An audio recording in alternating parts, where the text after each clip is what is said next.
Hi everyone, welcome to my channel. अभी तक आपने अगस्त को सोचा नहीं कि कैसे यूटिलाइज करना है और नीट 2025 के लिए टारगेट कर रहे हैं। Are you also suffering from backlogs?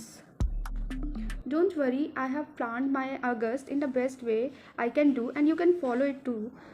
So for August मैंने NLM, friction, work for energy and circular motion physics में कंप्लीट करने को सोचा है और मैं रिवीजन के लिए अलग चैप्टर्स को टारगेट की हूँ जो कि मैं जुलाई में कर चुकी हूँ और उसका टेस्ट दे चुकी हूँ। तो मैं कंप्लीट करने के लिए बायो में ब्रीदिंग, सर्कुलेशन, एक्सक्रीटरी सिस्टम और स्ट्रक्चरल ऑर्गेनाइजेशन, मॉर्फोलॉजी रखूँगी और केमिस्ट्री में मैं केमिकल बॉन्डिंग एंड थर्मोडाइनमिक्स रख रही हूँ। तो ये टोटल मिलाकर अगर मैं मार्क्स वाइज देखूँ फॉर मोटिवेशन पर्पज़ तो ये 100 मार्क्स के अप्रॉक्स है, क्योंकि मैं 2 चैप्टर ऐसे भी रखी हूँ कि अगर मेरा टारगेट कंप्लीट हो जाता है देन मैं करूँगी, जो कि बिल्कुल भी रिलेट नहीं करता इस टारगेट से। अगर मेरा वीक 4 तक टारगेट कंप्लीट हो जाता है तो वीक 4 में मैं ग्रेविटेशन एंड रेडॉक्स भी करने वाली हूँ।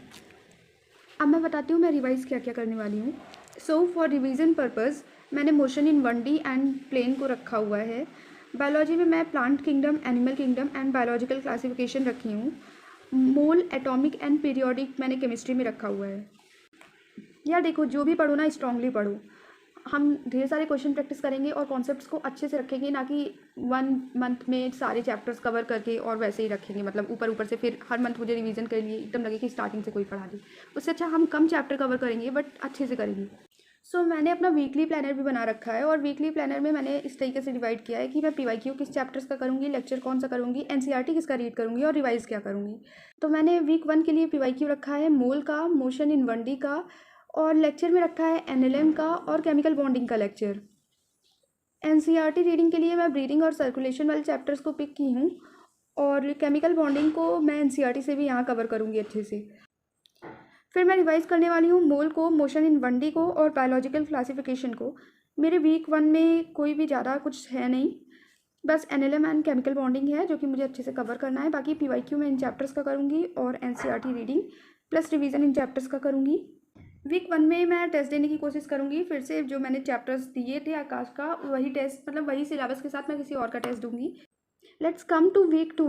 तो वीक 2 में मैं PYQ कर रही हूँ मोशन इन प्लेन का, एटॉमिक स्ट्रक्चर का, लेक्चर में कर रही हूँ फ्रिक्शन एंड थर्मोडाइनमिक्स केमिस्ट्री वाले का, और NCERT में कर रही हूँ एक्सक्रीशन का एंड प्लांट किंगडम का, animal kingdom and chemical bonding.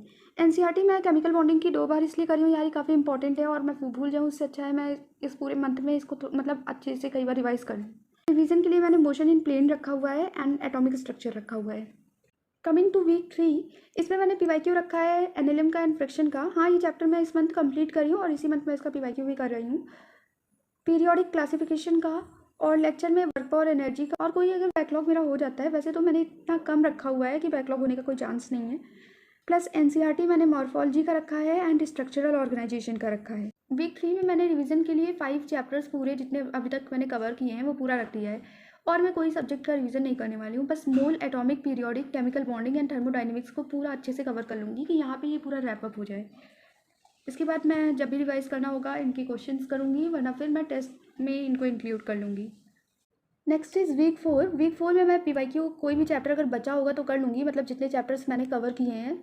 और लेक्चर में मैं सर्कुलर मोशन का करने वाली हूँ और NCERT में लिविंग वर्ड से मतलब मॉर्फोलॉजी तक पूरा जो शायद 5 चैप्टर है, 5 चैप्टर हैं, और एनिमल टिश्यू 16 चैप्टर ये कंप्लीट NCERT करने वाली हूँ। मतलब बायो में अभी तक मैंने लगभग जितना पढ़ा है उतना। एंड रिवीजन में मैं वर्क और एनर्जी का करने वाली हूँ। और उसके बाद अगर मेरा इतना हो जाता है और 3-4 दिन बच जाते हैं तो मैं अपना ईजी सा चैप्टर ग्रेविटेशन, जो कि मैं पहले पढ़ी हुई हूँ, अभी भी रिवीजन करना है मुझे, तो मैं इसको रिवाइज कर लूँगी। एंड रेडॉक्स काफ़ी छोटा चैप्टर है केमिस्ट्री का, 1 चैप्टर ये भी कर लूँगी। तो टोटल मिलाकर मेरे फुल एंड फाइनल कितने चैप्टर हो रहे हैं इस मंथ में?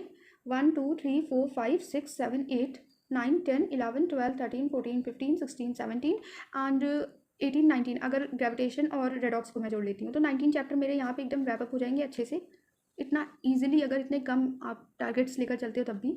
और 11 चैप्टर मैं नए कवर कर रही हूँ इस मंथ के लिए। अगर मैं NLM, friction, work power energy, circular motion को एक ही चैप्टर मानती हूँ, मतलब NLM एंड फ्रिक्शन को एक और work power energy and circular motion को एक ही चैप्टर मानती हूँ, तो ओवरऑल में ये बहुत हल्का है। अगर मतलब किसी का बैकलॉग भी है तो आप इतना तो नया कवर करने को सोचो, और फॉर रिवीजन पर्पज़ जो मैंने रखा है इतना आपका बैकलॉग होगा तो आप उसको भी कवर कर लेंगे इस मंथ में। उसके बाद से हम अगस्त के बाद से हर मंथ में ऐसा करने वाले हैं कि हर वीक एक नया चैप्टर फिजिक्स का और एक नया चैप्टर केमिस्ट्री का खत्म करेंगे, थोड़ी स्पीड बढ़ाएंगे। यहाँ पे ये बेसिक है तो मुझे अच्छे से कवर कवर होना चाहिए। मैंने इस तरीके से अपने चीज़ों को प्लान किया है कि बेसिक हमेशा स्ट्रॉन्ग होना चाहिए। मैंने उसी अकॉर्डिंग इस प्लान को बनाया है कि मेरा बेसिक जो है वो अच्छे से टाइम ले। फ्रॉम सेप्टेम्बर मेरा स्पीड थोड़ा हाई होगा और बस जीओसी के लिए एक बेसिक वो बचेगा जो मुझे करना होगा जीओसी, तो उसके लिए मैं थोड़ा सा टाइम दूंगी। Okay bye guys, this was my plan, you can follow it too और you can take idea from this.